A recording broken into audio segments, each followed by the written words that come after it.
It's not that easy to describe in detail, but the basic idea of Reader's Theater is that actors will do a performance of the play, very often simply sitting at reading stands. I always like Reader's Theater because the audience is sort of forced to focus on the narrative and the language much more. I think, like, if looking at it from an audience perspective, it's an entirely different kind of like art form. Something I feel like has been lost in culture, like radio plays. It puts emphasis on the words. We don't block anything except for a few sections. But the pure Reader's Theater, the actors simply sit and read the play to the audience. My father, before my uncle, I'll observe his looks. I'll send him to the quicker.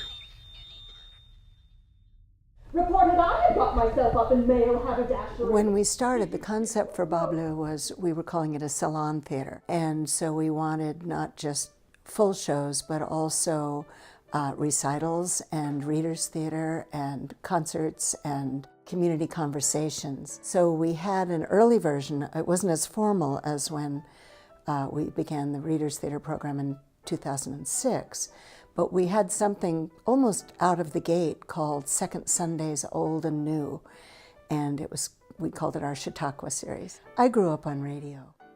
Saturday mornings, my sister and I would be in my dad's car in the carport with hot chocolate listening to Big John and Sparky on the radio. Hi, boys and girls. Hi, kids. Hey, get in here right now because it's time for the party with Big John and Sparky. Early radio was still visual for a lot of people. They'd actually have open forum shows. So you'd have an audience, a not televised audience, but a radio audience that would show up in a theater, and they'd have people up on stage, oftentimes dressed up. They would go and watch radio. I think you have to look at it in two different ways. One of those was the radio drama being plays. And as early as 1922, radio stations were experimenting with plays. You needed a couple of actors or a cadre of actors.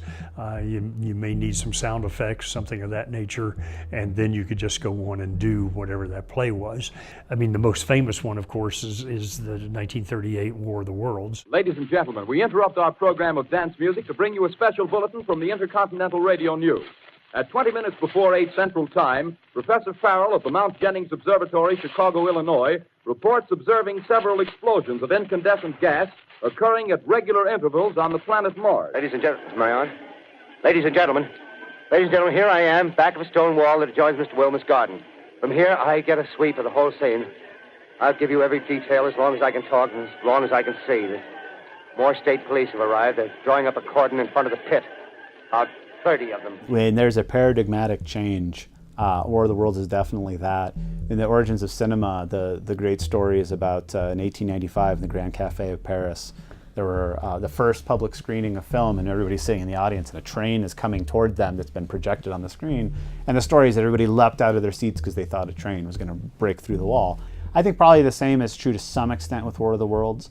In an era when you get your information largely via radio, particularly when television is not as popular, or is certainly not 3 televisions in every house sort of popular.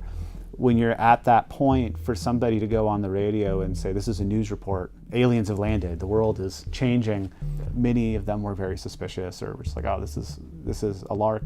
Some people took it seriously, and they took it seriously not because they were foolish, but because they had invested a certain amount of trust in the immediacy of radio.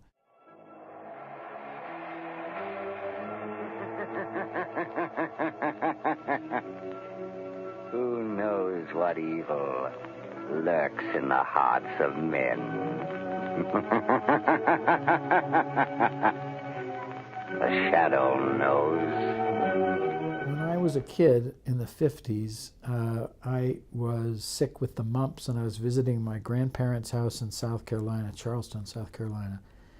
And the guest room is where I would rest and try to get rid of the mumps. And my grandfather's brother, whose name was Clarence, we called him Uncle Deed, he had built a bed, a headboard, that had a radio installed in it. And at that time, in the 50s, there were a lot of shows that were still being radio produced. Ozzie and Harriet, and the Jack Benny Show, and Dragnet. And so I would listen back to back, radio, whatever was on. I'd listen to Superman. Faster than a speeding bullet. More powerful than a locomotive. Able to leap tall buildings at a single bound. Look, up in the sky. It's a bird. It's a plane. It's Superman. Just like Reader's Theater and chamber theater, you're transported by the sound effectician and by what the actors can do with their voices. I backed into theater because there was something called chamber theater and Reader's Theater, where actors would have scripts, but try not to look down at it too much. But it was there primarily, according to my teachers, to keep the idea that this is literature very present in the performance. And so I would rather, as a director, have the freedom to do something. In fact, the proviso that I do something in a different way. So we are painting pictures by using narrative or poetry, and creating that by the way we see it, by how we see it. It's not as much production time. In many ways, also, I got to work, at least in the most recent one that I was in, much more closely with the director about text and interpretation at the outset. My first exposure was Charles Laughton. Most people don't remember him, but he was a major movie star. And in his later years, he did some interesting creative projects, and one of them was to take an adaptation of John Brown's Body with a professional cast, and it was done as a reading, and first drama quartet they were called, and he orchestrated a reading of John Brown's Body that was electrifying. That goes beyond the scope of how I like to do Reader's Theater. Don Krause was my partner by his own volunteering, and some of his skills were important, and he directed some of them. And he lasted for a few years, and then he had other things to do. And so Deb took over. And as my eyesight was beginning to deteriorate, she wound up choosing most of the plays because she was the reader, the chief reader, and she read maybe 50 plays a year just to find the ones that we felt were suitable and the best ones to do for Reader's Theater. I like to call it radio drama with close-ups. I don't like to get actors so rehearsed that they think they're really doing a performance. I want them to get a grip on the character they're portraying and find a way to express that without a lot of physicality, because I like to keep them sitting still most of the time. So you're getting a performance of the text, and you have the visual privilege of pleasure of watching the actors' faces, because often it is the emotional or reactions of any sort on the part of the other actors who are listening and responding and being present in the moment. They're not just sitting there waiting for their turn to read a line. You know. And the impression is you can watch the other actors, because the actor who's speaking may at times be looking down at his script, and you won't see as much of his face as you see of the others, he or she. Essentially, the focus is on getting the most meaning out of the text and giving it as much as you feel you can get away with in terms of performance level rather than just reading. That's one of the things you have to know about Reader's Theater. There are some plays that work better for Reader's Theater than others, depending on how much physical action is needed in order for the audience to understand the story.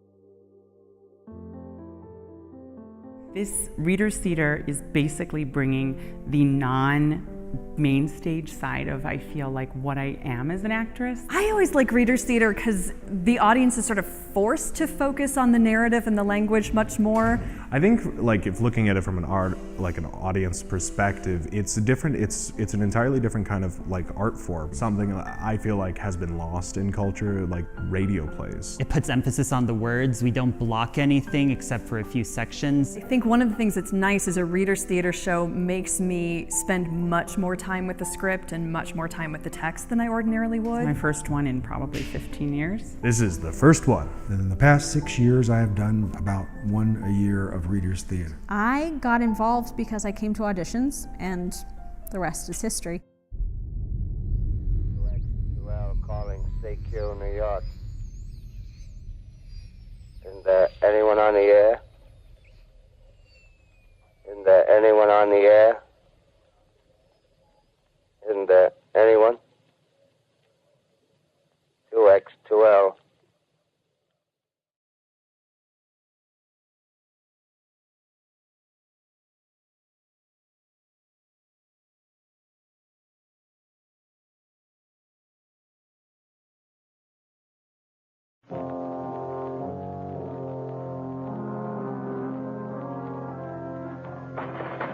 You can't have me to the chair. You can't do it. Let me out of here. Let me. Paul Gordon, listen. Huh? I can't see anybody. Who's that? I am the Shadow. Stop. We haven't much time. We must hurry, Gordon. You're in the death house, charged with murder.